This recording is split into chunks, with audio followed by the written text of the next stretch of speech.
Welcome to the GeekBits podcast with your hosts, Mike, David, and Craig.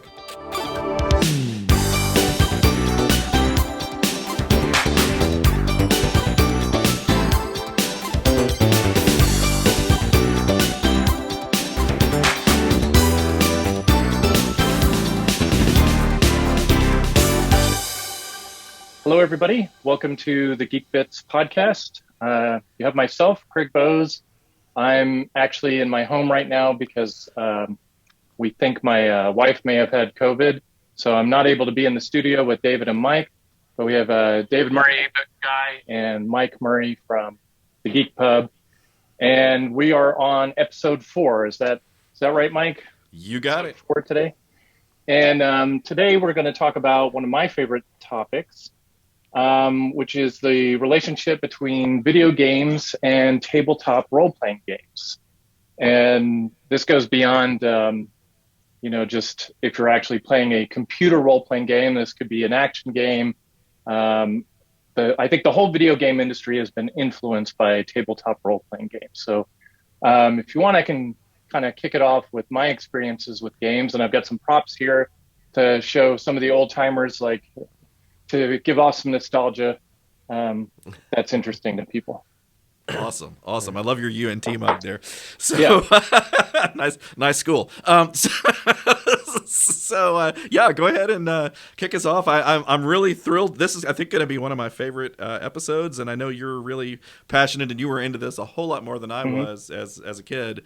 But I have a lot of, it's like, in fact, a lot of your childhood impacted my later years because you taught me about a bunch of stuff I didn't know about. And so, yeah, kick us off and let's go. Yeah, great. So if you hadn't heard, computer games were influenced by tabletop role-playing games. But, there was this these two hobbyists that basically in their basement were playing with miniatures. And they had special rules, and they had this game called Chainmail. And some of our listeners will know the history behind this already, but this was Dave Arneson and Gary Gygax. And so they were playing with little battlefields and 3D maps and figurines and stuff like that. And then at some point they're like, what if we made this more of a story game? And that became something called Dungeons and Dragons. Which of course spawned a whole industry of tabletop role-playing games with dice and maps and stories. And I've been playing this stuff literally, since I was a kid.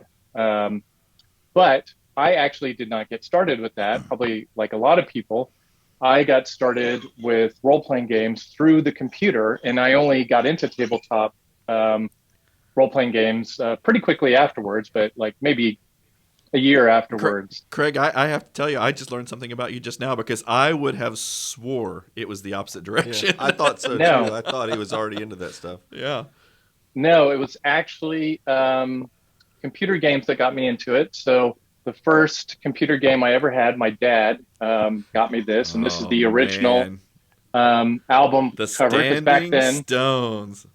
Back then, computer games from EA used to come in these nice album covers, and you could see like the very pixelated graphics there. So for And what those you're that actually- are not, so those that are not watching on YouTube, he's holding up a game box of the Standing Stones, which was actually, I remember going over to Craig's house when I was like 6 or 7, seeing him play that on his Commodore 64, because Mike and I still had a VIC-20, and we were, just the intro title screen alone was just, I was like, Oh yeah, wow, that's I was amazing. like amazed. Like Craig was my like idol and hero that he had a Commodore 64, Yeah. and it was. And the music, it had like really good music, and quite honestly, the game's not all that advanced. I mean, like future Even games for we'll the talk about in a time. minute are far Yeah. far more advanced. But it was I'd never seen anything like it before, and I loved it. And then I personally have played the game like a million times since then.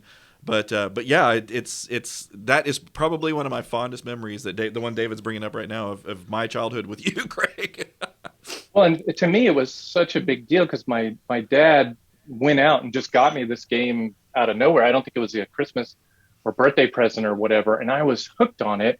And if you don't know the Standing Stones, it's like a lot of kind of a simplified version of a lot of other games from that era. It's a dungeon crawl. It has kind of line graphics to make the dungeon, and then some pixelated graphics for the monsters. And they're not animating or anything. They're just kind of standing there, and then the rest of it is text. Now, did your dad know anything about role playing games when he bought this, or No, do you know why he picked it? just he may have sensed that I was kind of maybe had an interest in fantasy at the time, or may have just been what kind of looked neat. Actually, probably what it was is the game itself had a lot of humor. Like for those on YouTube, you can see like the artwork that. in there. Yeah. But like it kind of gives a story. It's kind of a King Arthur find the Holy Grail at the bottom of the dungeon kind of thing. But at the end, it's like it says something like, what does it say? Innocent of the powers and treasures of that earlier time. And then it goes, fine, it's your life. Just don't come whining to us about how terrible it was down there. So, and then it has magic spells and hit points and levels, but some of the spells have goofy names. Like you're throwing the spells, and one of the spells is kitchen sink. So you're throwing the kitchen sink at them. And you have a dispel, which was a D&D spell for like getting rid of magic, like clearing magic out of the area. But then you have death spell. So dispel and death spell. I'm not saying it was good humor, but it was humor nonetheless. Yeah. So that's probably what my dad picked up on. He was probably, that's pretty funny. But I was just glued to this thing, not knowing the DNA behind the Standing Stones, which came from Dungeons and Dragons and Tunnels and Trolls and other tabletop role-playing games. So how did you find out later, or if you're going to get to that, then just say hold on. But how did I find out later? How did you find out later, that this was all related to tabletop games? Did you have like an epiphany at some point, or did one of your friends go, "Oh, Craig, you're just playing Dungeons and Dragons on your computer"? I'm like, how did you? I mean, I read about the history years and years later, and some of the history of the games that were older and earlier than this, that like Akalbeth and some of the Zork and Infocom games kind of had a little bit of this. They sort of had inventory, but not levels or hit points. But I just remembering this all kind of being the same thing. Like it all seemed natural that computer games were going to borrow from tabletop games, and tabletop games were going to borrow from computer games. And I think as a kid, I was just happy to be exposed to all of it. I just found all of it fascinating. I don't think I knew really which came first, until much later. So maybe this would be a good time for me to give my little anecdote, kind of answering the same question. Yeah. So my first exposure, well, I'm going to back up a minute. So when we were kids, our dad was fond of a television show many of you may recognize called the 700 Club, which is a kind of like a news show for Christianity, I guess. I don't know if it's all encompassing for all different denominations, or if it's I'm not quite sure. But much like any news show, whether it's secular or religious, they're looking for sensational stories because it brings in the ratings. Manufactured rage. It gets people to watch, and so they had an episode about Dungeons and Dragons, about how satanic it was, and all this kind of stuff. And so in our house, Dungeons and Dragons had a very negative connotation about it. Our dad talked to us about D&D several times. He actually sat us down at the kitchen table and probably had about a 45-minute talk with us about how terrible this game was, and if any of our friends were playing it, don't let them drag you into it, and all kinds of stuff. And I, at the time, didn't even know what the hell he was talking about. I don't know what. I didn't know what it was either, and he was talking about how it makes people go crazy and go kill people and do all kinds of satanic rituals and all this kind of stuff. So I'm like, oh man, that must be really, really bad. And so like I said, it was D&D was kind of like a dirty word in our house for many years. And the irony behind that is I'd been playing it the whole time because I'd been playing Ultima. And I did not understand at the time that Ultima was basically like a knockoff, a computerized version of D&D. And so it's sort of funny. My epiphany moment was I had started dating this girl in high school. Her name was Renee. And she was big into D&D, and I kind of discovered this, I can totally see that.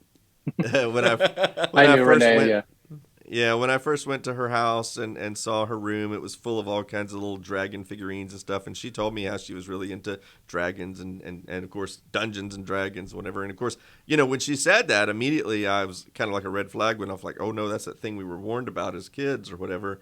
But, at that point, it had been many years, probably 10 years had passed or whatever. And I was like, well, let's see. Not only that, obviously, I don't want to say anything bad about it because, hey, I'm trying to, impress this girl. And, right. I'm not going to say something bad about her. Priorities, David. Yeah. Yeah. So anyway, at some point or another, a few weeks later, she invites me to come play D&D with her and her D&D friends. And so I'm like, okay, I'd be interested to see what it's all about. Well, so there's two things I have to tell you about this experience of playing D&D with her and her dungeon master and some of her friends. First of all, first and foremost, I thought it was boring as hell. I'm just gonna throw that out there. Now, Craig, of course, David would think it's boring. I'm just gonna throw that out there. It's fine. It's fine. You're dead to me, but that's all right.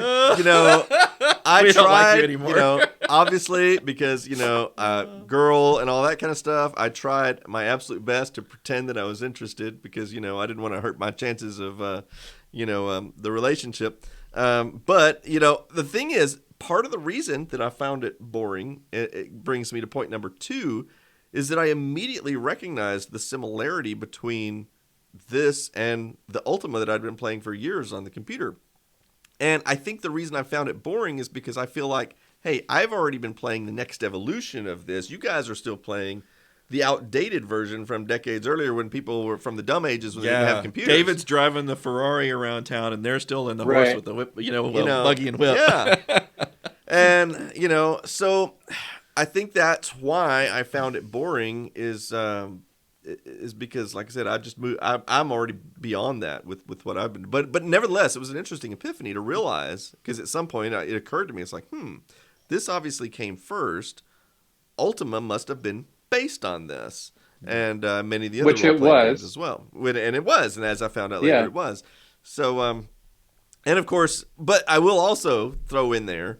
To say that after I saw what Dungeons and Dragons was, and of course realized that I'd already been playing it essentially anyway for like most of my life at that point, I kind of really blew off the whole like it's all satanic, stuff that our dad had told us about because I quickly realized that it's nothing like what he thought it was. So, in fairness to your dad, there was a whole satanic scare, and I'm going to hold up the box to Ultima 3. So if you haven't seen Ultima 3 cover art, it's a demon. It's a very hell-looking demon. So, know what's hilarious about this? And I'm going to, before I even say it, sorry, Richard Garriott, but I pirated Ultima 3 because I was a little kid and I couldn't afford it. The cover. I never knew what the cover was. The cover was never in our house, and so Dad would have never seen anything because it was all on the computer. We had that box, and Dad had found it in our room, oh my gosh. I can only imagine what would happen if he had seen that. Because I will agree with Mike. I never knew what the cover even looked like. And that cover is nowhere on the game itself. Like, you never see that in the intro. Yeah, it's not in the computer graphics or anything. I mean, they're very primitive, but that was the next role-playing game that I played was Ultima 3 that I just showed. And similar to David, like, I think I started playing Dungeons & Dragons right about the time we started playing Ultima 3 together. Our friend Roy gave us a copy, so I think he gave you and I a copy, Mike, and then David, you probably inherited it from Mike when he went home and copied it for you. And we were all playing Ultima 3. And then I found out about Dungeons and Dragons, but it sounded amazing to me. I was like, oh, so you do this in your head. And I'd already been reading a lot of fantasy, so I had kind of this love of fiction and storytelling and things like that. So when there was nobody in my neighborhood that played D&D or anything, so I had been playing Ultima 3, and I actually got a story about your dad with Ultima 3, but I want to mention this first. My mom got me the box set, which I'm holding up the red book. Most of you had that started with D&D about the same age as I am. Mm-hmm. One of the books was called the Red Box. Now, is that your original book, or is this one you bought off eBay recently? This is my this may be an extra copy that a friend gave me from school, but I do have my original Dungeon Master's Guide and Player's Guide that came with the Red Box set. I don't have the dice or the box. But But these are called the basic rules, and they're really simple.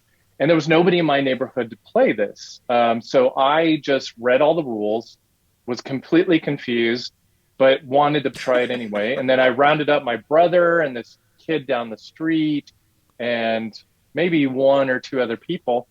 And I played my first D&D game, and we were in a dungeon, and there were traps and monsters, and we all loved it. They all ate it up. And I was probably 12 years old.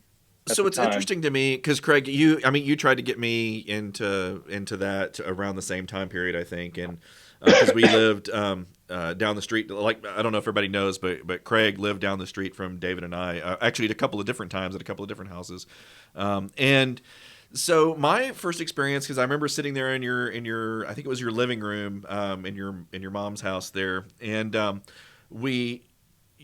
you started going through the game, and you were the dungeon master. I didn't know anything about what was going on, but what I remember is, and I didn't realize until I'd played the first game with you, I thought there was like this book, and you were going to read from this book, and we were going to go through like a story that was all pre-outlined and ready to go, and basically you were just going to be the one that decided whether or not, when we turned the page in the book, did I do the right thing, and the book was going to decide. But what I didn't know about Dungeons and Dragons was that actually you're kind of just making it up as you go along, and you're deciding. And I think that's the thing. Well, actually, it's a little bit of both.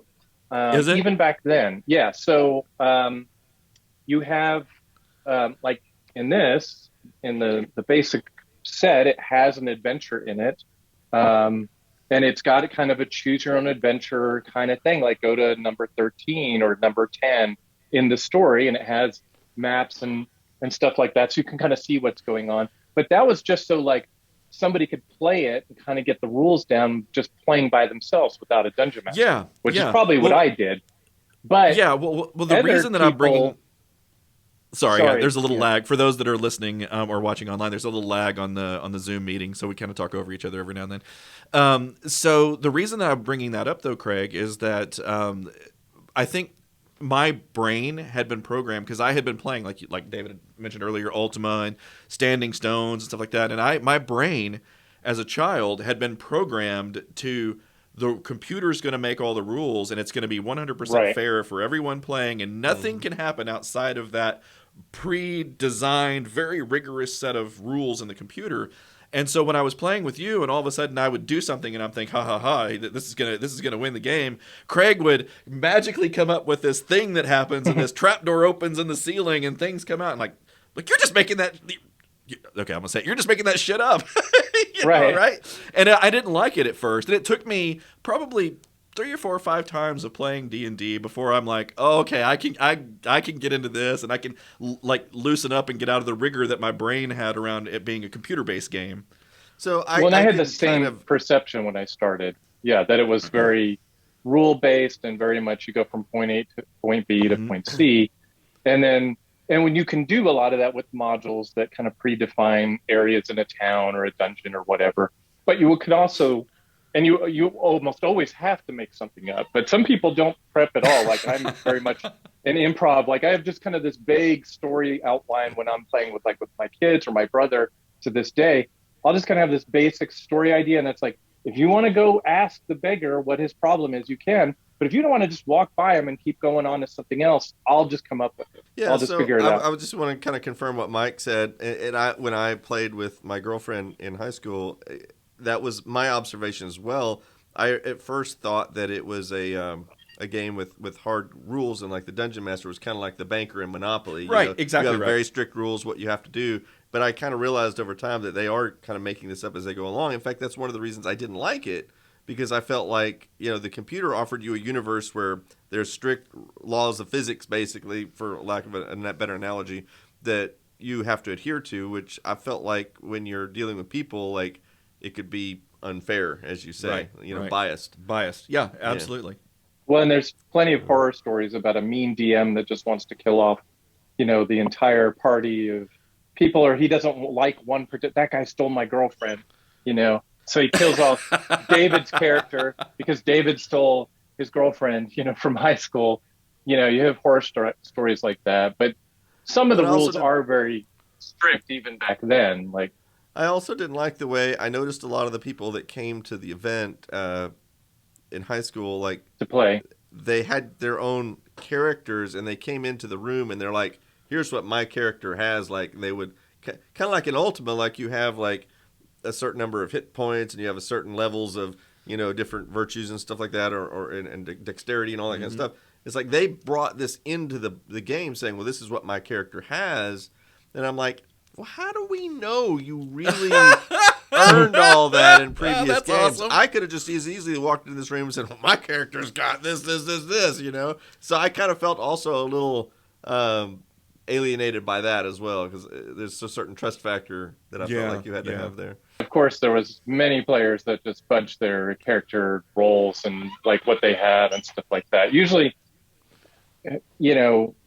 even back then, but like today, like I play with a certain group. I'll play with my brother and his wife, or my wife and her friend, and you kind of know that they didn't fudge the characters because they started with you as the DM, and you as the other players. Like I saw you build your character at the same time I was building my character, and we all kind of started this game together. So everybody's kind of on the same level, literally and metaphorically. Like they're starting from the same place. They're got the same history and stuff like that. So that always made it easier than just like the kid down the street that's got the level 20 mage and you're a level 1 thief. And, like, well, how did you get to level 20? And, you can cast fireballs in your sleep and things like that. Well, this episode, that the title of it is how RPGs shaped computer games. So when do you think that started? Because I mean, if you look back at some of the early games, they're all like really text based. And what was the one that there was one really, I can't believe I can't remember the name of it. It was really popular, but it was Rogue. It was called Rogue. Rogue. Yep. I think that was one of the first ones I ever saw. ASCII characters. Like, tell me what you think about how that kind of evolved over time, because I know you played way more of those games than I ever did. Yeah, so I didn't play Rogue until much later. I played it on a friend's PC, even though they had it for Commodore, but I never had a copy of that. But yeah, all of these different things that you see in games even today, things like health or hit points, mana or magic points, your different attributes like strength or agility or dexterity or whatever, they all have their roots in Dungeons and Dragons. And so Dungeons and Dragons, even if you're playing an action game now, I'm thinking of like Shadow of Mordor, which is still kind of an older game, but more modern than the stuff we're talking about. Lots of role-playing elements, skill trees and progression and stuff like that. But very early on with Rogue, trying to think if there was another one of that era. Well, I want to throw one out there. It might be from a little later era than Rogue, and I was just sitting here thinking about it, and it's funny because this game, now that I think about it, is extremely heavily influenced by role-playing game or D&D or whatever, but you wouldn't think of it immediately as being that way because they've changed the environment to where it's no longer fantasy, which is the Oregon Trail. Oh yeah, of course. So if you think about it, the Oregon Trail is basically D&D that's been Cowboys turned into cowboys, right? You got it right. Yeah, I mean it's just a different theme on it. Yeah, it has stats. You don't have characters quite in the same way, but you sort of have a group of characters you're trying to keep alive. But it's more of like you have 5 settlers left or 10 settlers left, and people could get diseases and stuff like that. But there's definitely some crossover between dysentery. I was going to say, don't say diseases. Yeah. We know what disease it is. It's dysentery. The other aspect that I was thinking, like, and I'm sure a lot of people know this story, but your dad being scared of role-playing games and the whole satanic scare of the 80s with rock music and heavy metal and Dungeons and Dragons and all that. That I just showed the Ultima 3 box, and it has a big demon, and the creator of that, Richard Garriott, got a lot of hate mail from angry parents over this issue. We're going to get Richard on our podcast so he can talk about that hate mail any day now. But his next game, Ultima 4, brought in these ideas of virtues and things like that. That was one of the earliest video games, to kind of deal with like moral issues. And I think that's. I'm Sorry, sorry. go ahead, I Dave. just had to interrupt. I've never met Yeah. Richard Garriott, but I've held one of his chickens. You know, Really? That is a This is weird true. thing to brag about. I know such a bizarre thing. What is the name of that? Castleton, where I went. Is it called Castleton? I thought it had a different name. Well, that's kind of where the chickens Austin. were. Yeah, in Austin. Yeah. It was in an episode I did, for those that don't know, where I drove to Austin to explore some tech history there, and we went and visited some of Richard Garriott's property with some other people that had permission to be there. And I picked up one of Richard's chickens because Richard was gone at the time. He was in Europe, I think. At London, the time. I think. I think it was France. France. Yeah. Anyway, so yeah, I'm on camera holding one of Richard's chickens. That's the closest I've ever gotten to Richard. So we're going to figure out how to get him on the podcast. That would be a good one.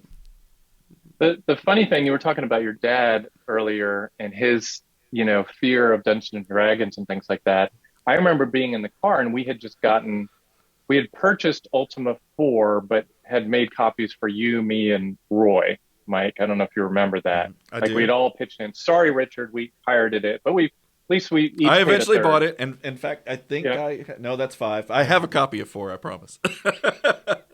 But we were in the car, the three of us were in the car with your dad on the way to your house. So you were living in Rendon, and you were picking me up from Mansfield. And we were going to do an all-nighter of Ultima 4, this brand new game we had gotten. Mm-hmm. And I had already played a little bit of it, and I mentioned my character got killed in the swamp because the swamps were poisonous. And your dad laser focused on that phrase, my character. Because in Dungeons and Dragons, you create a character. And I had been, I don't know if it was because I'd played a little bit of D&D by that time, or just that's kind of what the role-playing games on the computer were doing. They were calling them characters because of those roots. But your dad is like, nope, you guys are not playing that game. It's going to stay in the car. And we were so bummed. But the irony, he was like, he made us not play Ultima 4. We had to leave it in the car. And instead, we went back and played Ultima 3 all night, which was the more vicious of the game, where you could just kill townsfolk and steal from shopkeepers and all that. And So Ultima I was 4 telling actually the more moral game. Yeah, I was telling David before we started this that Ultima 3 is actually the very first computer game as a child that I actually played all the way through and won. And I was so proud of myself when I did that. Such a great game. I actually did not remember that story. Like I do now that you say it. It's funny, we're talking in the previous podcast about how the brain works and things like that, and I guess some of the memories are still there. I just forgot it exists. But he was. I remember he was really adamant we were not going to play that game, and then I don't know what happened. I think you just snuck it to me or something, and of course I played it after that. Oh, far later we were just like, oh, we're going to play it regardless. Yeah. But he was like, Mike, you can explain why we have beliefs about this game. You can explain to him why you can't play it. It sat in that car for at least 24 hours. Yeah, I man, that brings back memories that I had completely forgotten about.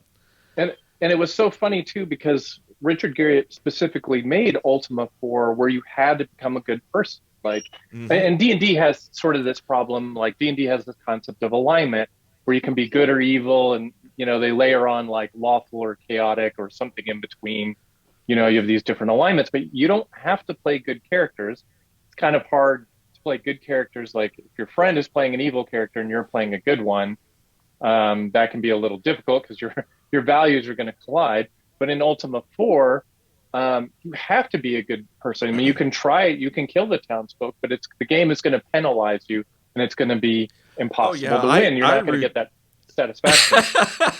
I routinely went into towns and tried to kill the guards, kill Lord British, kill like every person I could find, and I did it too. And it wasn't because I was trying to be evil. It was just out of curiosity. Like I want to see what happens. What happens? Yeah, what happens? It's not like I believe they were real people. I just want to see how the game was coded. Yeah, to and it. I went to extremes. Like I went all around the game and like would try to push stuff around to put it like in front of like Lord British so that I could attack him from afar. And like I think at one time I grabbed a cannon and rolled it down the aisle and tried to blow him away with a cannon. And I think that might have worked. I know in Ultima 6, I think I managed to kill Lord British, and I think the way I did it and it involved that too. I pushed a chest in there, and you could actually push Lord British into the chest and close it. Oh, and then you blew the And chest then I away. take the chest and I like put it out on the water somewhere or something like that. And then I pushed a cannon out there and it shot the cannon at the chest and it disappeared. So Lord British was dead. He didn't come back. It didn't really say I killed him or anything like that. He was just gone. Oh, man. Oh, that's funny. So could you no longer win the game once you killed Lord British in Ultima 6? I never won that game anyway. I never could. I simply couldn't. So that brings up an interesting question. So I won Ultima 3, 4, 5. I don't think I ever won 6, and I know I never won 7 or 8. What about you guys? I never played 7 or 8. I never won any of the Ultimas. I usually just enjoyed playing them. Interesting. Yeah, I was like, I was, and I don't want to talk about this in a second, but I was like addicted level, like with Ultima 3. Like I could not stop playing it. In fact, I would stay up till like 3 or 4 in the morning. Oh, we did many times. Playing Ultima, trying to win that game. And I think you won it before I did. And when I came over to your house, one of the times I came over to your house, you kind of guided me through the last few steps. Yeah.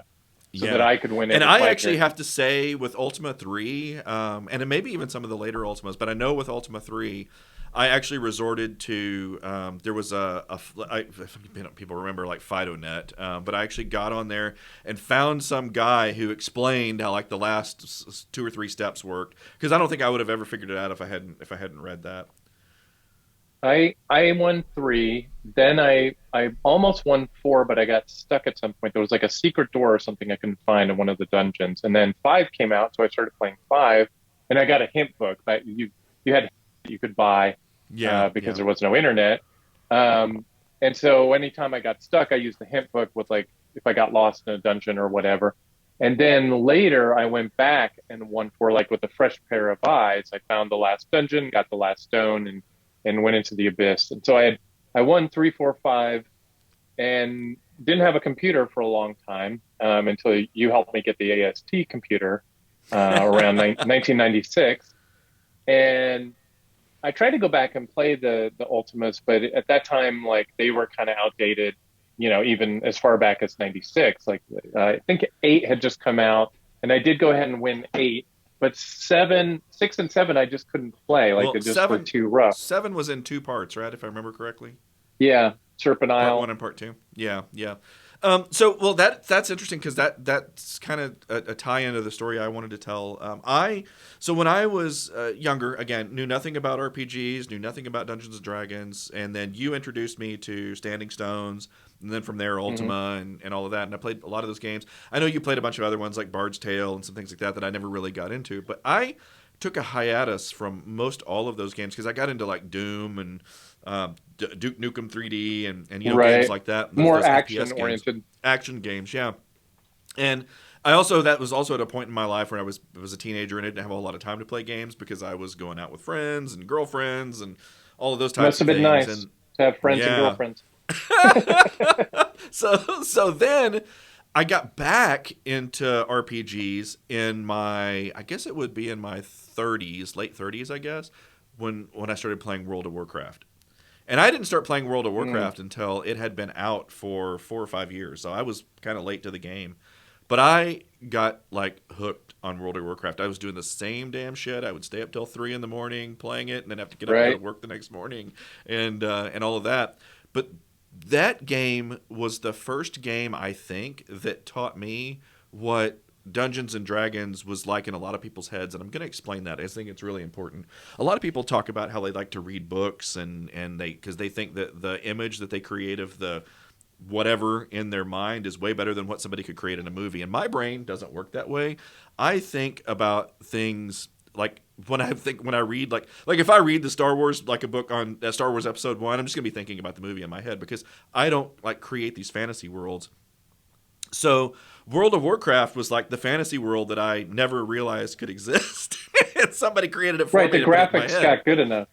Yeah, exactly. And so I just played the hell out of that game, and I was just like, I felt like I was just kind of living in that new universe. And I'm sure that's how a lot of people felt when they were playing Dungeons and Dragons and even probably Ultimas and stuff like that, because they were imagining, like, I'm just playing it and watching what's on the screen and that's the game to me, right? But I know a lot of people's brains don't work that way. They're thinking about what it could be like. I'm not. And I'm just wondering if you guys relate to that at all. I'm more like you. Like when I played Ultima, the characters I saw were little pixelated, things on the screen, and that was the game. Probably why I didn't mind killing the townsfolk, because to me they were just little computer graphics. Blow it away, kill them.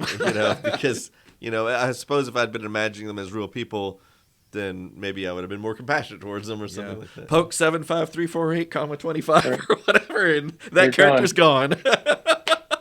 What about you, Craig? See,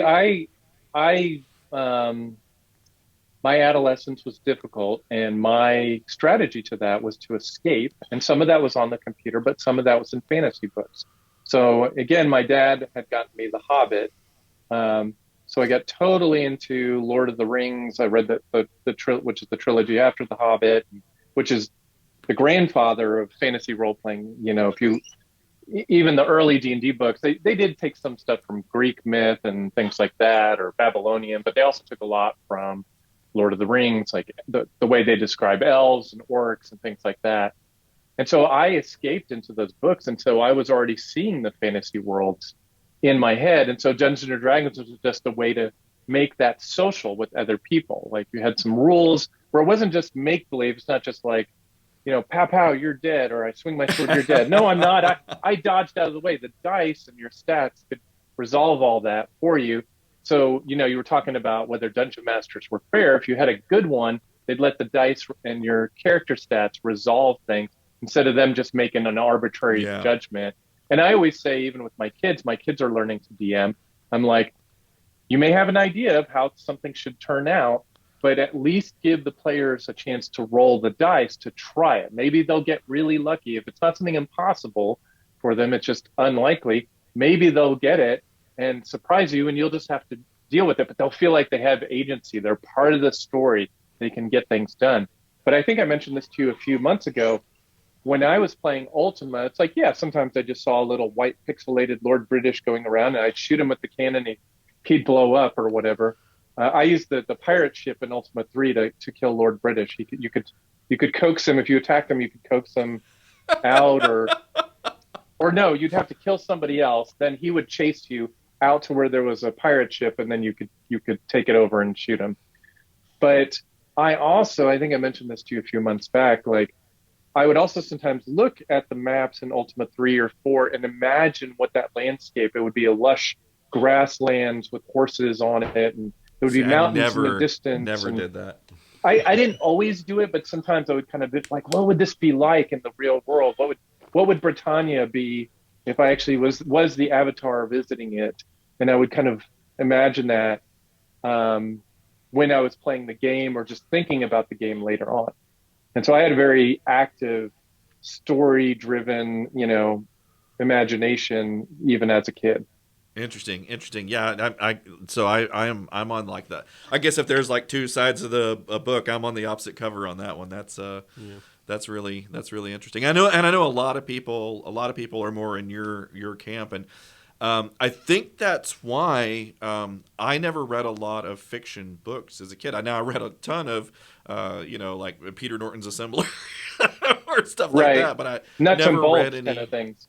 Yeah, nuts and bolts kind of stuff, but I never read much. I mean, I did read some fiction. I read like Hitchhiker's Guide to the Galaxy, and I really enjoyed that. And I did, think about what it might look like. And I have to tell you that I think the actual movie is way better than what I dreamed them up to be. And that again, that's because I don't think I have that creative thing in my head for those types of like visualizations and imaginations. And this is where I think school did me a disservice because, believe it or not, I did not read a book like of my own choosing until I was probably like 16 or 17 years old.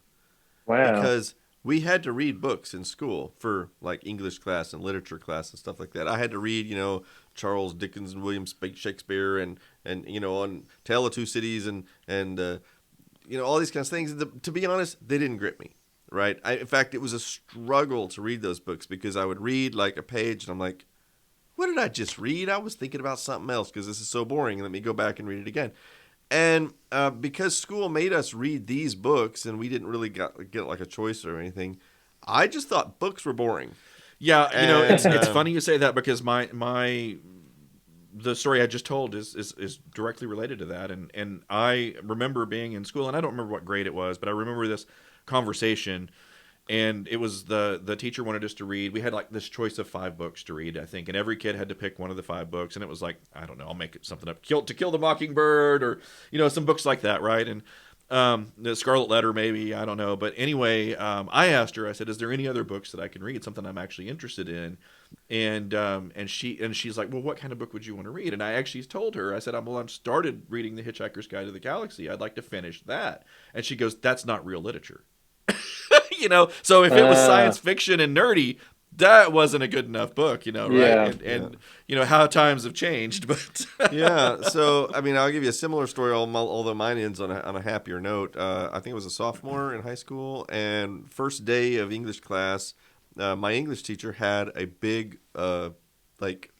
bookshelf in her room, huge. It was just full of books. And she would say, when we came in, it's like, you know what? I want everybody to go up to that shelf and pick a book, and you're going to read it. And then you do a report over it or whatever. And so I'm like, okay, what kind of boring book am I going to find now? And a lot of these books have been donated, So anyway, I looked through there, and all of a sudden I found there was a Star Trek book. And I'm like, sold. Okay. And it was the original series. It had Kirk and Spock and all that. Actually, I'll tell you exactly what it was. It was a novelization of one of the animated series of Star Trek, which I didn't know this at the time. Mm-hmm. It was called Yesteryear. So it's actually one of the better of the horrible animated series that they made back in like the 70s or whatever. I didn't know that at the time. I just thought it was an independent novel about Kirk and Spock and, and all that. Anyway, but I was hooked. I was like reading this, and suddenly for the first time in my entire life, I'm like 16 or 17 years old. First time in my entire life, I'm actually enjoying reading a book. Because it was something you were interested in. Yeah, and so that actually led me to read other books. So I did wind up reading The Hitchhiker's Guide to the Galaxy, and I read the Red Dwarf novels, and then eventually got into stuff like, and later in life, read Harry Potter and, all that kind of stuff. And so, yeah, I felt like school did me a disservice because they never introduced me to material that I was interested in. And that one teacher did by sheer accident, but nevertheless. Yeah. So Craig, I have one more story that I think you can relate to along the lines of how computers and how role playing games and all that kind of merged. And it was I had been playing like I'm just going to lose the name of it here. Mech Warrior, and what was the one that was similar to that that had a much bigger following? Was it BattleTech or BattleTech? Was there a BattleTech game? Which that was a miniatures game at first too. Exactly, and still is. So that's you're ruining my story. Sorry. No, it's okay. So I had been playing those on the computer and multiple different versions of it. I can't tell you how many different ways through. I think I remember you playing those games. Yeah, they and were then one day you said, "Hey, Mike, let's go to Forum 303 Mall." And so we went to Forum 303 Mall, and you took me into this store called Collector's Corner. And all of these computer games that I had been playing, much to my surprise, were all come to life on the shelves in front of me. And there were figurines and miniatures for all of these games. I had no idea this world existed. And I was like baffled because, and here's what really sucks. I'd probably walked past that store like 1,000 times and never went in it because I didn't know what it was and had no interest. That store I thought that was like an old people store or something. I mean, I didn't know. But yeah, all of those games, like the real world tabletop versions of all of those games and all the stuff that went with it, had been there the whole time and I didn't know it. I remember that store too. I was a little younger, so my memory's a little vague. I seem to recall that the exterior of the store looked like a castle or something like that. Yeah, and it had in the front of it, it had like all these like crystals and stuff like that. And so I thought it was like an art store or something. I didn't think it was. Well, I don't know if you remember. It originally was a small comic book shop just down over by the movie theater at Forum 303 Mall. So it was a tiny little comic book shop, and they started as that. And then they moved into the bigger location and made the castle brick around the side and started carrying all the things that I liked: crystals, little dragon figurines, D&D books, fantasy books, comic books, all of it. It was like a one-stop shop for anything nerd. Like you just Yeah, could yeah. hang out there. So I was Somewhere there all the time. I have a box with like probably 10 different things that I bought from Collector's Corner. It's in a storage box somewhere, and I know there's a crystal in there and some other things. Oh, you need to But find yeah, that. That is I know awesome. I have it somewhere. If I'd have thought about this podcast and that we were going to talk about that, I would have definitely went and searched for it. Yeah. Unfortunately, for I'd those like to. listening, Collector's Corner and the entire mall it was based in has been demolished years ago. Years ago, yeah. Yeah. Moment of silence for Forum Yes. 303. Moment of silence. Moment of silence. I'd like to go back to something David said, like early Yeah. on when talking about role-playing games, like pencil and paper versus the computer. And David's thought was, well, the computer is like this um, non-arbitrary rule system that's going to be fair when you're playing it, and it's going to build the world and everything. And that's true to a certain degree. And so, in your mind, David, the computer was an upgrade over pen and paper role playing games because That's the hilarious. computer could kind of do all this for you. But there's a certain irony here, and some people probably know a little bit about the history of this. Computer games went back and influenced role playing games, and actually, you know, first was kind of a threat for the reasons you mentioned, David. Like some people, like, I just want the computer to do all this stuff for me. I don't want to learn the rules. I don't want to come up with a story. I don't want to learn a module and stuff like that. I just want to play, right? And so Dungeons and Dragons, you know, it was TSR, and then they got bought by Hasbro, and then they had different versions of the rules. And about the time D&D 3.5 had been out for a while, role-playing games in general had been struggling. This might have been late 90s, early 2000s, I would say. And so what D&D tried to do is they go, okay, well, people are into World of Warcraft and Ultima Online and all this online stuff. So what are we going to do? We're going to have people use miniatures. You could always use miniatures with D&D because it came from Chainmail. It was a Yeah. miniatures game originally, but you didn't have to.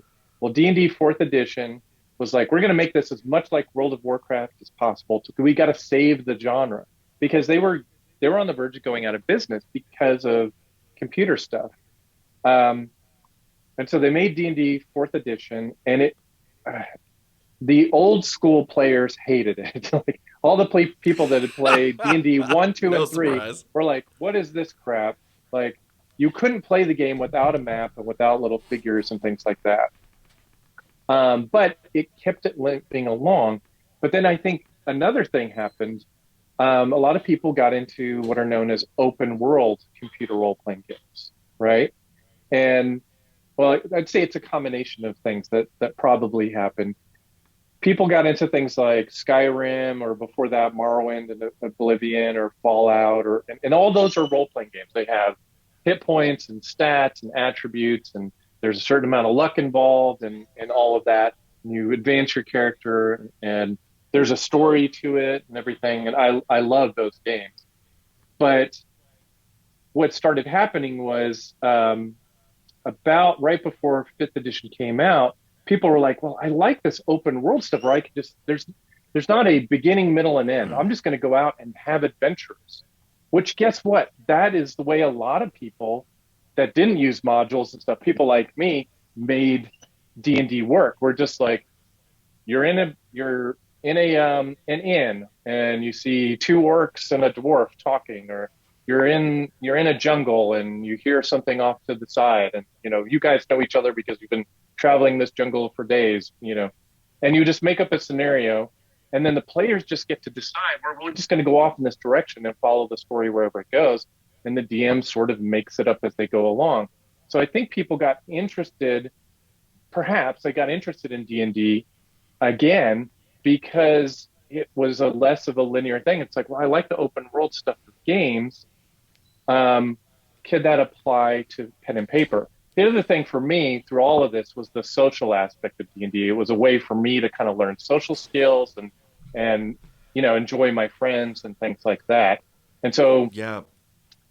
when that's really kind of fascinating to me, Craig, because one of the things that really wrapped me up and like tied a bow on it as far as it goes with World of Warcraft was the fact that it was this big giant open world, and I could play the game, and I did play the game a lot, and I went on dungeon raids and all those types of things too. But if I wanted to just take my character and go out and sit on just the traipse off lake into the somewhere woods. and fish, and do all of those, make a little campfire and eat dinner and do all of those things, I could do that. And so the open world aspect is one of the things that really sucked me into that game. And I think probably if I had had a little bit more open mind as a child, I probably would have gotten sucked into Dungeons and Dragons. But I was at a place, where computers were my thing, and I think I did to some degree feel a little bit like David did, where it was, hey, I'm playing the next level thing of this. Why would I want to go back to that? And I didn't realize at the time, too young and too immature and no wisdom and any of that kind of stuff. But fascinating. And then eventually, the other thing that I think saved D&D right before 5th edition came out, and just all of these games, like I play a lot of stuff that's not D&D. I play Cypher and Numenera. I play Rain, and I played GURPS and Vampire and all this stuff. But they were all kind of struggling at this time. But video got so much better. And so people would just get fascinated by watching YouTube videos of people playing role-playing games, pen and paper role-playing games. And of course, Will Wheaton has his own show now. Isn't he part of Geek and Sundry? And he's got a whole series of where he just sits down with his friends or guest stars and stuff, and they just play some role-playing game, and people watch it. And so all of a sudden, everybody's buying these games again. And so it's become a complete renaissance. Like all this stuff has come back, and all these new games have appeared. D&D 5th edition was a big hit. It's a really good system. And it just have a funny computer damaged the role-playing games, influenced it like it was influenced by role-playing games, and then it resurrected it as well. Yeah, that's awesome. I didn't know they were doing that. I do have a funny anecdote to that too, and it's one of the last conversations I had with my dad before he got his dementia and all of that, about this type of stuff. Is I remember this so vividly. We were talking about watching people play like computer games on YouTube, it was around one of my sons wanted to start a YouTube channel playing video games, and my dad was like, "Who would want to watch somebody play something else and not be part of the game?" And I'm like, "Football?" Right. Because he was big time into football. But I can totally see how people would get excited and interested in watching other people play, like these tabletop games, and just be a spectator, because sometimes people have way better ideas than I do about what should happen or the next move they're going to make and things like that. I can totally see that. There's a lot of humor and joking around and stuff that's fun. Yeah, so my daughter, that's what she watches primarily on YouTube. She watches a few different creators that she doesn't watch my channel. But she watches people play video games, usually Minecraft and stuff like that. And I've tried watching some of that stuff, and I'm just like, how can anybody find this interesting? And I guess, like Mike said, the analogy of football is perfect, because I've never found any kind of sports interesting, because I'm always like, why do I want to watch somebody else throw the ball around? I'm not involved with it in any way whatsoever. I just don't I don't see the entertainment value in it. Clearly, obviously, a lot of big portion of the general public does, but I don't. And but yeah, it's absolutely no different than watching somebody play a computer game. And there's a reason they call it esports, right? So yeah, esports, exactly.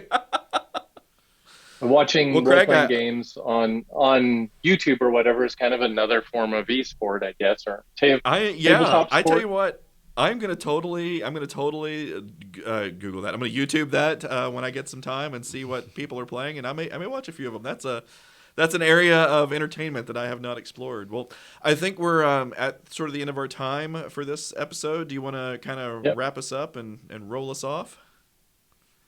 I guess I don't really have anything else. I guess that's the end of episode 4, and thanks everybody for listening or watching us. Yeah, yeah. And as we always mention at the end, if you want to watch us on video, hello everyone. We are on YouTube on the GeekBits Indeed. podcast, but we're also available on many of the platforms such as Spotify and iTunes and Google Podcasts and all of those. So see you in the next episode.